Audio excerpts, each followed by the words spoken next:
12절에서 19절까지 말씀입니다. 요한복음 12장 12절에서 19절까지 말씀입니다.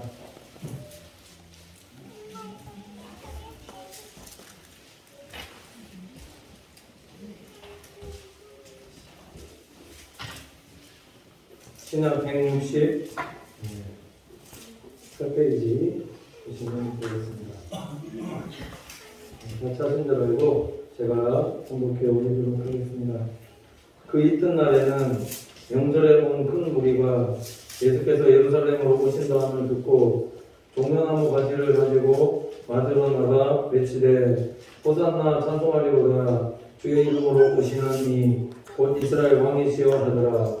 예수는 한 어린 나귀를 만나서 타시니 이는 기록된 바 시온 따라 두려워 말라 보라 너희 왕이 나귀 새끼를 타고 오신다함과 같더라.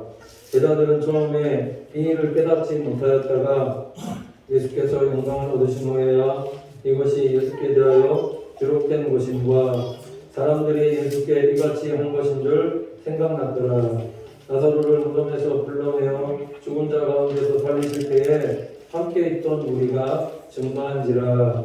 이에 무리가 예수를 맞으면 이 표적을 행하심을 들었음이로라. 바리새인들이 서로 말하되 볼지어다 너희 하는 일이 쓸데없다. 보라 온 세상이 저를 쫓는도다 하니라. 아멘.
2022년도에 우리 사랑하는 성도님들 가정과 또 하시는 모든 일들 가운데 도움도 많이 있기를 간절히 축원을 드립니다. 오늘 말씀 제목이 나를 위한 예루살렘 입성이라는 제목으로 하나님 말씀 전하도록 하겠습니다. 한 기사를 보는데 다음 주부터 팬데믹이 시작된다고 합니다. 팬데믹. 갑자기 의동을. 그동안에 코로나가 전 세계로 퍼져서 그래서 팬데믹이 되고, 팬데믹 기간이 얼마나 오래 지속이 되었는가, 제가 이제 얼마나 오래 지속되는가 손가락으로 살려보니까 2019년도 2월 달에 시작됐는데 한 2년 정도 됐는가 이렇게 생각했는데 그게 아니라 2019, 연수로 보면 그렇습니다. 2019, 2020, 2021, 2022 횟수로 4년이 되었는데 이제 다음 주가 되면은 엔데믹이 된다라고 하니까 참 기쁜 일이 아닐 수 없다는 거죠. 여기 엔데믹이라는 것이 의미가 어떤 의미가 있냐면 이제 우리 독감과 같이 코로나가 그냥 무서운 전염병 뭐 이런 돌림병이 아니라 이제 독감과 같이 하나의 풍토병처럼 여겨지게 된다는 의미다라는 거죠. 여전히 뭐 코로나가 계속 지속되어 있고 우리가 조심은 해야 되겠지만은 이제 정부에서 우리 다음 주 한 월요일 정도 되면은 이게 이제 공식적으로 끝난다고 그렇게 하니까 다음 주는 부활주일인데 예수님의 부활과 맞추어서 엔데믹 되어진다고 하니까 더할 나위 없이 기쁜 부활절이 우리 되어질 것이라고 믿습니다. 이 모든 것이 하나님의 은혜다라고 믿습니다. 그래서 지금 뭐 공식적으로 엔데믹 됐다 얘기는 하지만 진짜로 이제 하나님 사라질 수 있게 코로나 다 사라지고 오미크론도 다 사라져서 정말 자유롭게 우리가 예배드리고 우리가 외국으로도 선교하고 또 이렇게 전도할 수 있는 그런 우리 교회가 우리 성도들 될 수 있게 하나님 인도해 주시옵소서 이렇게 기도할 수 있는 우리 믿음의 성도들 되시기를 간절히 축원을 드립니다. 오늘 제가 이 말씀 드리는 이유는 오늘이 종료주일인데 종료주일이라는 것이 뭔가 예수님께서 십자가에 달려 돌아가시기 한 주 전에 예루살렘 성에 입성하실 때에 많은 무리들이 종려나무 가지를 가지고 환송하면서 호산나 다윗의 자손이여 찬송하는 데서 유래가 되어서 그래서 종료주일이라고 불려지게 되었다는 거예요. 그러니까 요거 이제 종료주일이 끝나면 고난주간이 시작되는데 그래서 고난주간부터 뭐가 시작되어지죠? 고난주간 특별 기도회 8시에 이제 기도했고 그러니까 배송자들 많이 참석해 주시고 자 고난주간이 바로 그 주일 전에 예수님께서 예루살렘 성으로 입성하셨는데 예루살렘 성 왜 입성하셨는가라는 거죠. 오늘 12절 13절 다시 읽어드리면 그 이튿날에는 명절에 온 큰 무리가 예수께서 예루살렘으로 오신다함을 듣고 종려나무 가지를 가지고 마주로 나가 외치되 호산나 찬송하리로다 주의 이름으로 오시는 이 곧 이스라엘 왕이시여 하더라 이렇게 말씀하고 있습니다. 오늘 12절 13절 말씀 보시면은 여기에 그 이튿날에는 이라고 이렇게 되어 있습니다. 그 전날에 도대체 무슨 일이 있었길래 이 말씀에 지금 그 이튿날에는 이렇게 지금 표현되고 있는가 이건 이제 뒤에 설명을 드릴 것이고 자 지금 예루살렘 입성하시고자마자 무리들이 종려나무를 흔드는데 왜 이런 종려나무 흔들었느냐라는 거죠. 왜 흔들었느냐. 예루살렘의 입성이 이스라엘 백성들 안에는 다윗과 같은 앞으로 정치적인 구원자가 나타나서 그들을 구원해 줄 것이라는 그런 기대가 있었다는 겁니다. 그래서 예수님을 이런 이스라엘 백성들의 정치적인 왕으로 기대했기 때문에 그래서 예수님 호산나 우리를 구원하소서 하면서 종려나무 가지 막 흔들었다라는 거죠. 여기 중간기 때 보면은 마카비라는 인물이 나오는데 마카비가 이제 개선 장군으로 돌아올 때 이때도 호산나 우리를 구원하소서 하면서 종려나무 가지 막 흔들었거든요. 이스라엘 역사상에 몇천 년이나 되는 그 역사 안에 이스라엘 백성들이 독립국가로서 살아갔던 이 해는 고작 100년밖에 안 됩니다. 이 마카비 혁명으로 인해서 그래서 독립국가가 되어지고 100년 동안에 그래서 독립국가로 살다가 또 다른 나라로부터 계속 이스라엘 백성들이 계속 속국으로 살아가지 않습니까? 예수님을 보면서 이런 속국에서 이제는 구원해줄 메시아다 생각하고, 그래서 많은 무리들이 종려나무 가지고 주여 우리를 구원하소서 하면서 종려나무 같이 흔들었다는 거죠. 중요한 것은 이건 예수님의 의도가 아니다라는 겁니다. 왜 오늘 여기 이튿날에는 이라고 성경이 말씀하고 있냐면, 이튿날에 도대체 무슨 일이 있었는가. 요거 앞장, 요한복음 앞장 여기 조금 구절 읽어보시면 어떤 일이 있었냐면, 나사로를 살리신 곳에서, 나사로를 죽은 자 가운데서 살리신 곳에서 마리아가 예수님의 장례를 위해서 자신의 300데나리나 되는 향료값을 붓고 있었다는 겁니다. 그동안에 예수님의 장례를 준비하면서 모았던 돈 300돈이나 되는 그 돈을 예수님의 장례를 위해서 딱 하고 깨뜨렸다는 거죠. 이거 깨뜨린 거 보면서 가론유다가 야 지금 뭐 하는 짓이냐, 이거 이렇게 많은 돈 가난한 자들에게 나눠줄 것이지 왜 깨뜨리냐고 책망했을 때 예수님께서 이 마리아 행동을 보면서 뭐라고 말씀하셨냐면, 요한복음 12장 7절 보시면 이렇게 말씀하고 있는데, 예수께서 가라사대 저를 가만히 두어 나의 장사할 날을 위하여 이를 주게 하라 말씀하셨습니다. 내 장사를 준비하게 하라, 이런 의미인데, 마리아는 예수님께서 예루살렘 성에 왜 입성하는지 그 의미를 잘 깨닫고 향료값을 깨뜨렸지만, 지금 무리와 제자들 보시죠. 무리와 제자들은 예수님의 입성이 왜 지금 예수님이 예루살렘 성에 입성하는지 이거 잘 못 깨닫고 있었다는 겁니다. 무리들은 환영하면서, 누구는 환송하면서 와 하고 있는데 누구는 장례 준비하고 있었다는 거죠. 왜 이렇게 생각이 들리느냐. 그러니까 자꾸 내가 예수님을 본 대로, 내 생각대로 예수님을 판단하고 고백하기 때문에 이러한 행동들이 나온다는 거죠. 우리가 왜 하나님 말씀대로, 늘 말씀대로 순종하면서 말씀 안에서 행하는 성도들이 되셔야 되는가? 그래야지만 예수님께서 무엇을 원하시는지 알고, 내 사명이 무엇인지 깨닫고, 내 직분이 무엇인지 깨닫고, 그 안에서 하나님께서 기뻐하시는 일들을 감당할 수 있는 믿음의 성도들이 될 수 있다는 거죠. 무리들 보면은, 좀 이런 말씀 드리면 좀 그렇지만, 무리들 보면은 생각이 없는 것 같거든요. 이쪽에서 이렇게 하면 와 해서 이렇게 하고, 저쪽에서 이렇게 하면 와 해서 이렇게 하는데, 우리 신앙생활에서 가장 중요한 성도의 삶이 무엇인가? 신앙생활에는 무리가 되어서는 안 된다는 거예요. 다른 게 말씀드리면 그냥 구경꾼이 되어서는 안 된다는 거예요. 이것도 아닌 사람, 저것도 아닌 사람이 아니라 진짜 하려면은 제자들이 되든가 아니면 무리가 되는가? 근데 무리가 되는 건 안 된다는 거예요. 왜냐하면 그렇게 신앙생활하면 하나님을 절대 기쁘게 해드릴 수 없다는 거죠. 제자가 되어서, 제자가 된다라고 하나님 기쁘게 해드릴 수 있는가? 지금 예루살렘 성에 입성하셨다는 것은 예수님께서 제자들 지금 몇 년 가르치셨는데, 예루살렘 성에 입성하고 3년이 넘도록 제자들 가르쳤는데도 지금 예수님께서 왜 예루살렘 성에 입성하셨는지 제자들을 못 깨닫다는 거죠. 제자 되고도 말씀 듣고 깨달아서 그 말씀대로 행하는 성도들 되어질 때 하나님께서 기뻐하시는 믿음의 성도들이 되어질 수 있다고 믿습니다.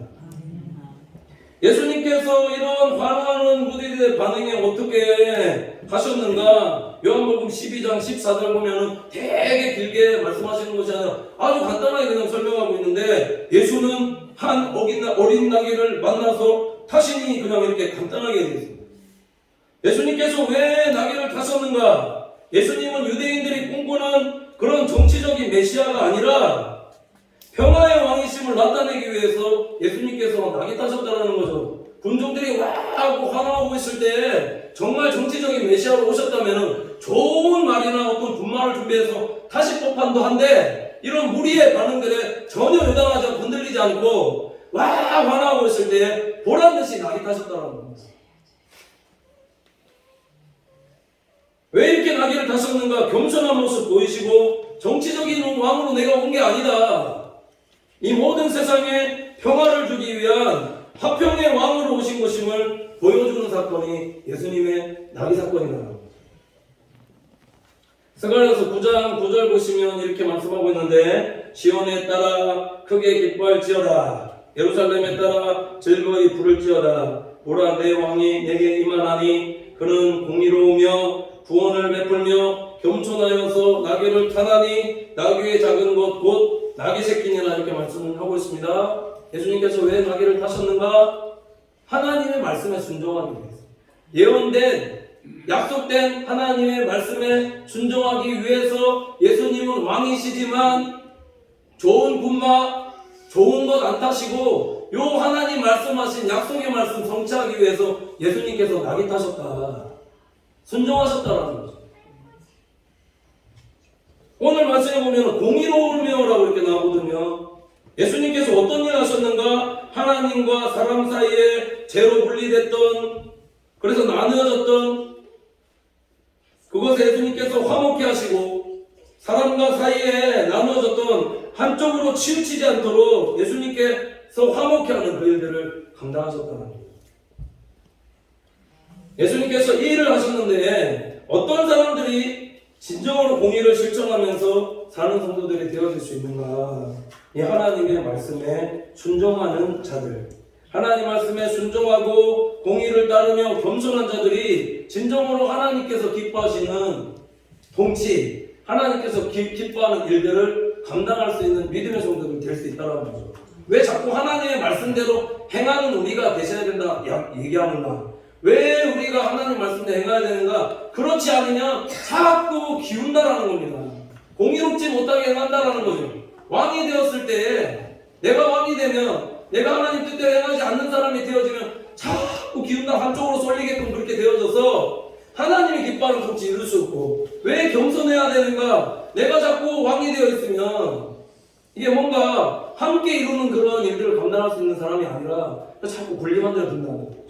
그럼 하나님께서 기뻐하는 통치 못한다는 거예요. 이 세상에 왜 평화가 없을까요? 왜 그러느냐? 다 한쪽으로 치우쳐서 편협되이 행하기 때문이다라고 말씀이 얘기하고 있습니다.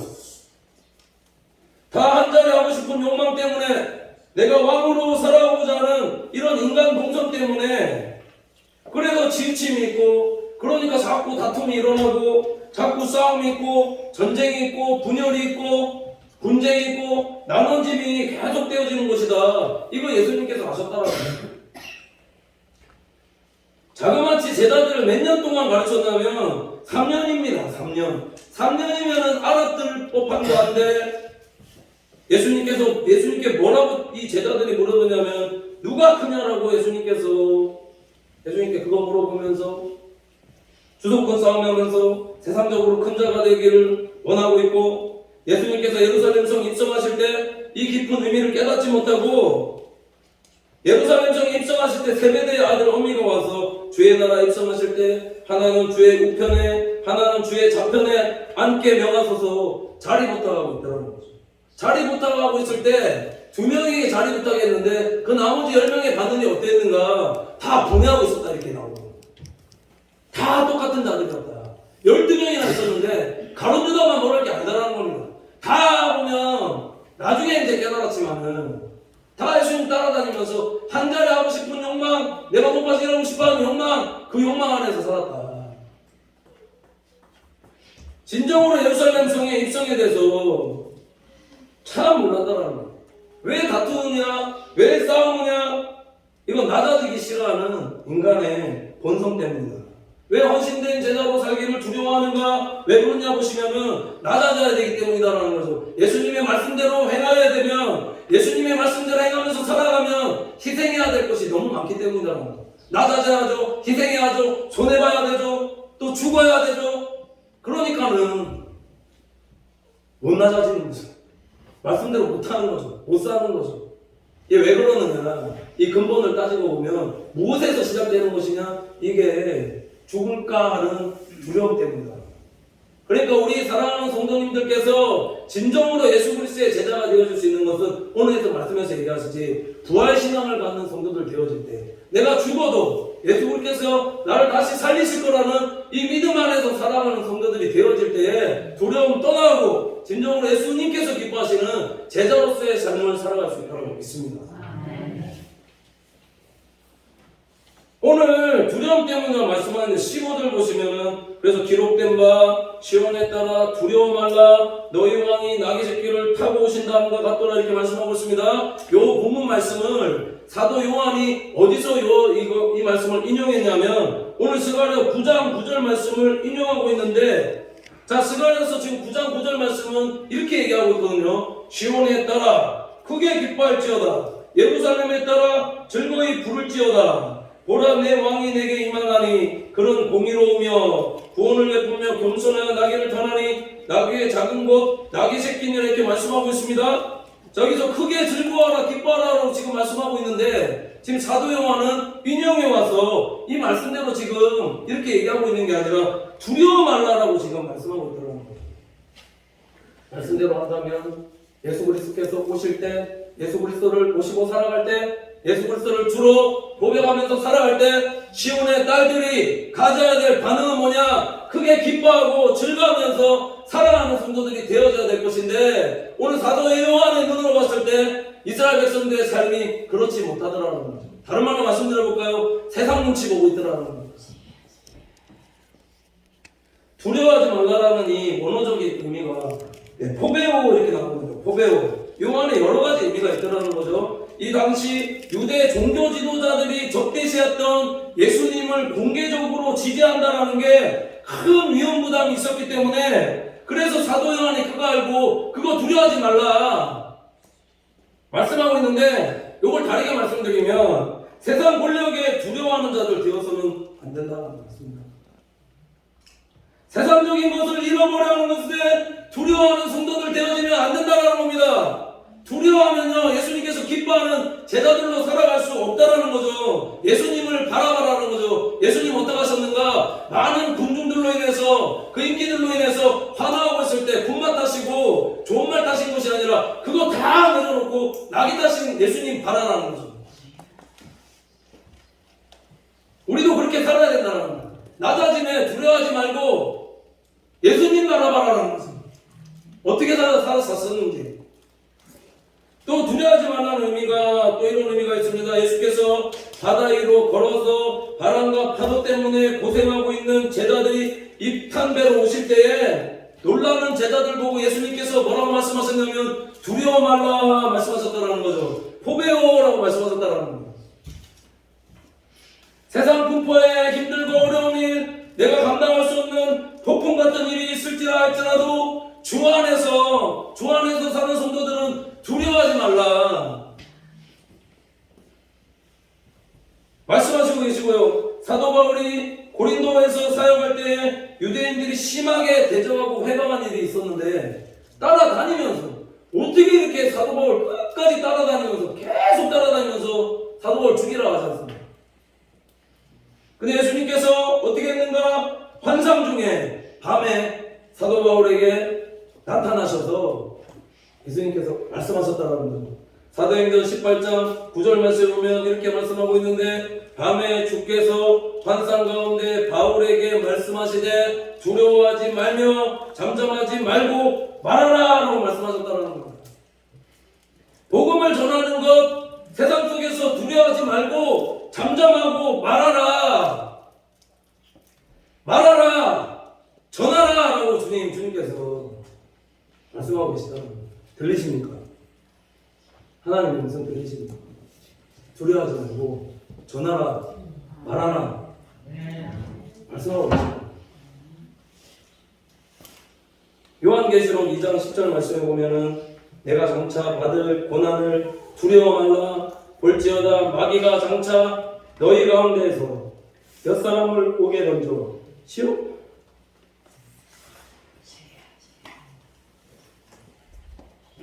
시험을 받게 하리니 너희가 10일 동안 환난을 받으리라. 네가 죽도록 충성하라.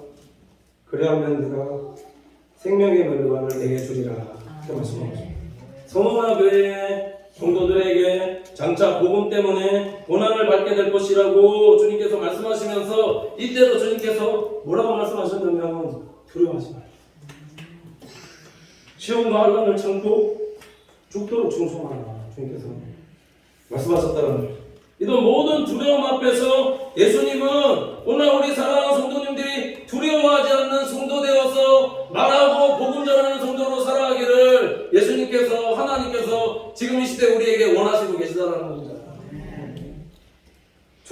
없어야지만 하나님께서 정말 사용하시는 제자들로 준비되어질 수 있다는 거죠. 왜 말씀드리냐면은 달란트 비유 보시면은 왜 달란트를 받은 자가 하나님을 기쁘시게 해드리지 못했는가? 5달란트 받은 자, 2달란트 받은 자는 은사와 달란트 받았지 않습니까? 주님께 그거 받고 어떻게 했는가? 바로 가서 부지런히 달란트 주신 하나님 은혜에 감사하면서 일했다라는 거죠.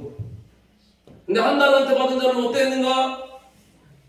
마태복음 25장 24절에 25절 이렇게 말씀하고 있습니다.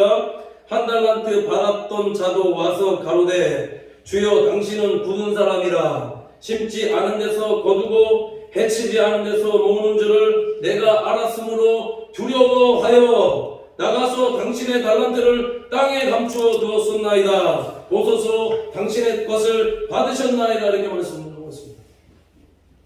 5달란트, 2달란트, 1달란트 받았던 자의 차이가 뭐냐면 5달란트, 2달란트 받은 자는 은사 받고 능력 받고 하나님께 은혜 받아서 밖으로 나가서 열심히 부지런히 일하는 자였지만은 1달란트 받은 자는 하나님을 두려운 분이라 생각하고 또 세상 어떤 이런 권세에 어떤 세상 모든 일에 두려워해서 아무것도 하지 못하고 받은 은사 달란트 땅속에 감춰놓고 아무것도 하지 못하는 사람으로 살았다는 겁니다.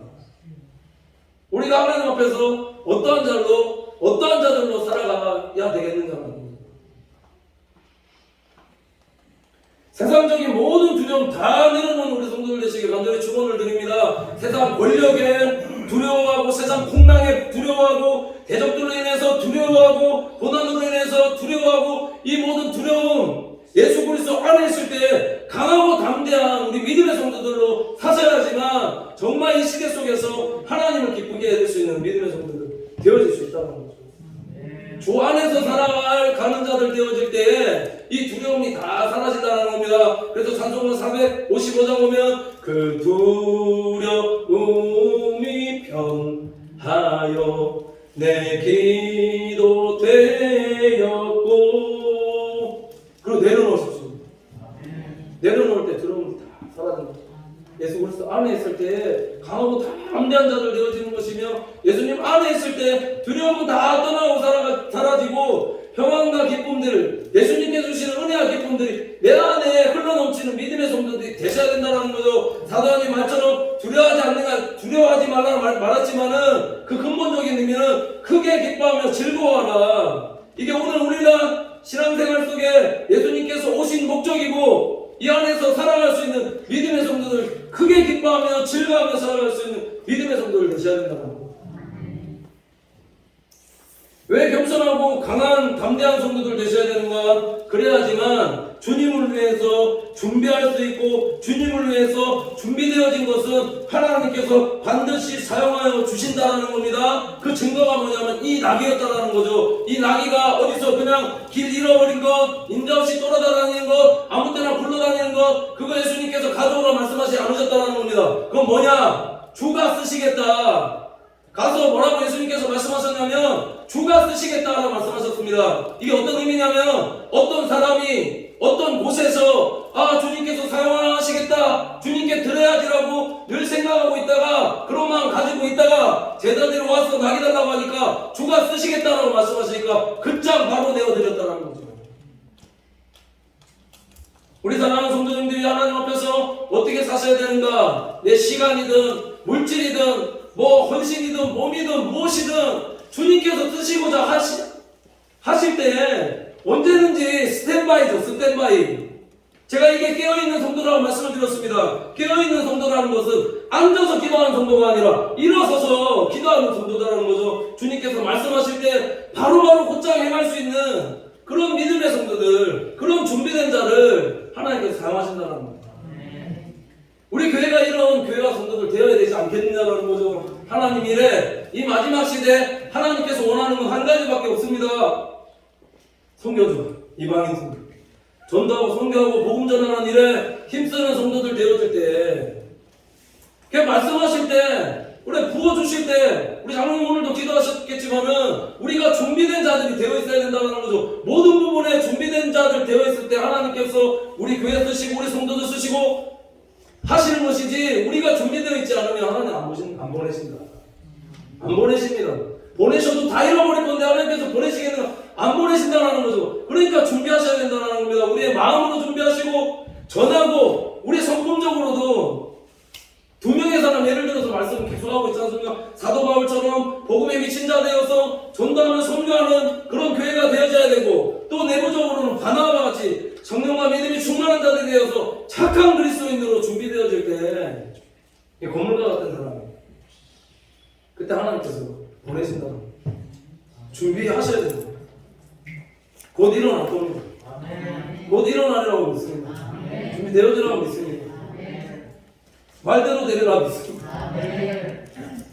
잘못된 믿음인 게 뭐냐면 요술램프처럼 무슨 전래동화에 나오는 것처럼 도깨비 방망이 치는 것처럼 어떤 이적이나 기적 기다리는 사람들, 이런 사람들이 어리석은 사람들. 이게 어떤 의미냐면 나는 아무것도 하지 않고 나는 아무런 준비도 하지 않고 무조건 그냥 이적 기적들이 일어나는 일만 바라고 있는 것은 아니다라는 거죠.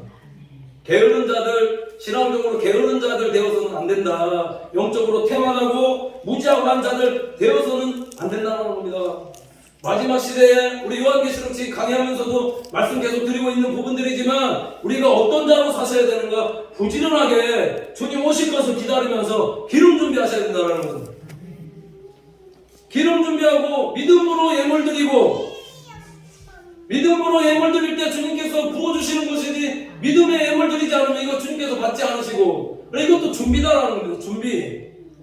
또 하나의 충성된 자를 하나님께서 귀하고 복되게 사용하신다는 사실을 알고 그 하나의 맡은 일에 충성하는 믿음의 성도들 되어질 때 하나님께 은혜와 복 허락하여 주십니다. 다른 어떤 것들로 인해서 하나님께서 뭐 내가 이쁘고 잘나서 나에게 복 주시고 은혜 주시는가, 그거 아니다라는 겁니다. 주의 일에 그거 하나에 충성할 때 그거 보시고 잘 되게 해주시는데, 진짜 복은 뭐냐면 억만천금으로 막 물질적으로 받는 그런 것, 물론 그런 복들도 있겠지만 충성하면서 주에 충성하면서 행할 때 누가 잘 되어지는가? 우리 자녀들과 우리 후손들에게 하나님께서 잘 되어지게끔 해주신다는 겁니다. 그렇지 않습니까? 내 때 복 받는데 내가 복 받아 누리는 것보다 내 자녀들이 더 복 받고 하나님 은혜 가운데서 복 받으면서 살아가는 그런 거 보면 더 부모로서 기쁘지 않느냐라는 겁니다. 16절 보시면은 제자들은 처음에 이 일을 깨닫지 못하다가 예수께서 영광을 얻으신 후에야 이것이 예수께 대하여 기록된 것인과 사람들이 예수께 이같이 한 것인 줄 생각났더라, 이렇게 말씀하고 있습니다. 하나님 앞에서 중요하게 쓰임받는 사람들, 하나님께서 기뻐 사용하시는 사람들, 하나님께서 복되게 사용하시는 사람들은 어떠한 사람인가? 오늘 말씀해 보면은 하나님의 말씀 듣고 깨닫는 성도들이 되셔야 됩니다. 제자다 할지라도 하나님 말씀 듣고 깨닫지 못하면 하나님께서 원하시는 삶 살아갈 수가 없습니다. 하나님의 말씀 듣고 깨달아야 된다는 거. 깨달아야지만 행한다. 하나님의 말씀이 결정적인 순간에 생각이 나야 된다는 겁니다. 그래야지만 하나님의 말씀대로 행할 수 있는 성도들이 될 수 있다는 겁니다. 왜 사람들이 하나님 말씀 들었을 때 깨닫지 못했는가?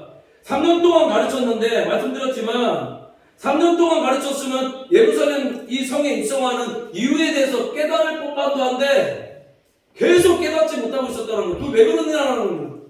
말씀드렸지만은 3년 동안 예수님 따라다녔음에도 불구하고 그들의 마음속에, 제자들의 마음속에 무엇이 들어있었는가? 계속 더러운 욕망과 한 자리 차지해보려는 그런 욕망, 욕심으로 가득 차 있었기 때문에 예수님께서 순한 예고를 몇 번이나 하셨냐면 3번이나 하셨습니다. 내가 십자가에 달려 돌아갈 거다, 죽었다가 부활할 것이다 까지 다 얘기해 줬는데도 불구하고 못 깨닫다는 거예요.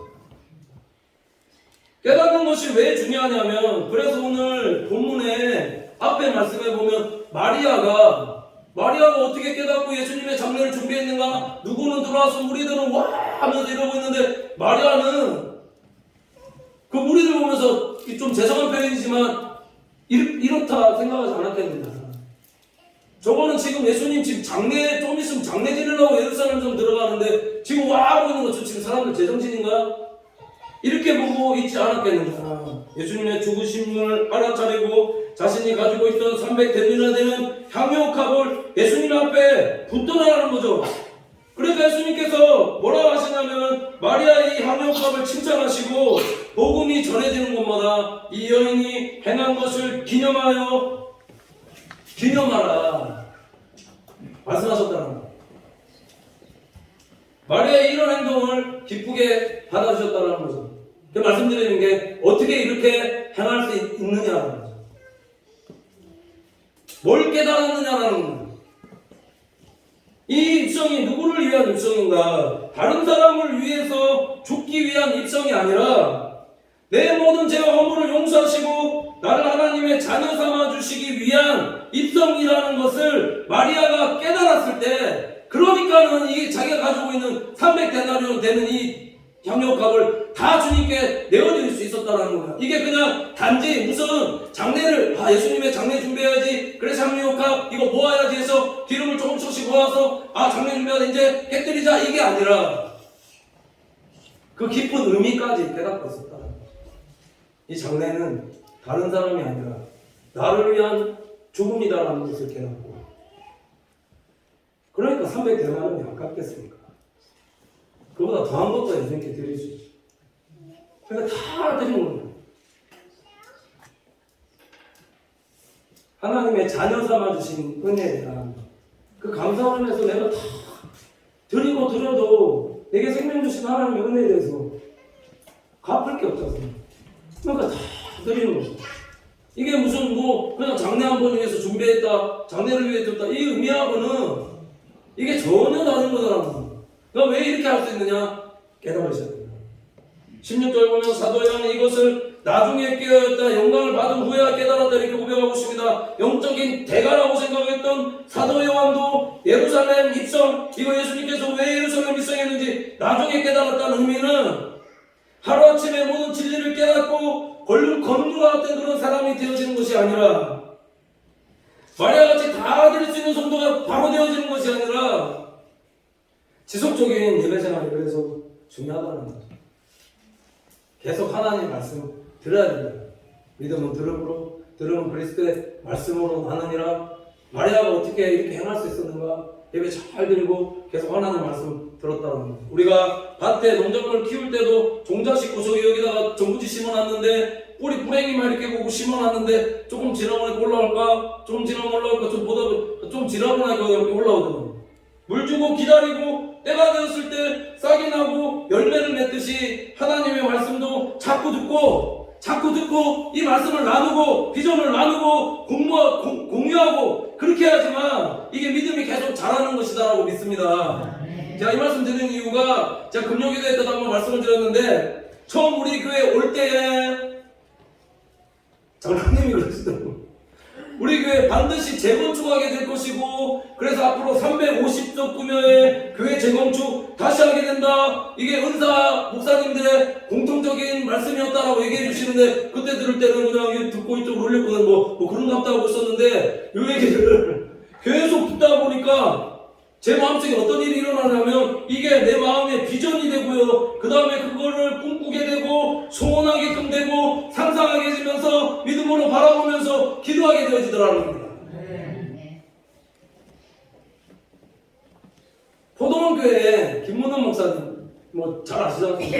포도원교회 김문원 목사님도 저기 덕천동 거기 그 기독교사들에서 자주 가거든요. 가끔 갈 때 보면 거기 조그만 교회 있었어요. 조그만 교회에서 뭐라 얘기하시냐면, 그냥 나는 성격도 소심하고 부족하고 그래서 그냥 그 목사님 배우님은 200, 300명 되는 교회에서 아기자기하게 도자기 하면서 아기자기하게 그냥 그렇게 지낼 줄 알았는데, 어떤 집사님한테 메일을 받았는데 그 집사님이 뭐라고 메일을 거창하게 보내셨냐면, 목사님은 앞으로 열방을 깨우는 목사님이 되셔야 합니다 하면서, 앞으로 우리 교회가 세계 열방 가운데 한 10만인가 선교사를 보내는 교회 될 것이, 그런 식으로 메일을 보냈다는 거고, 그거 보면서 이게 뭔가.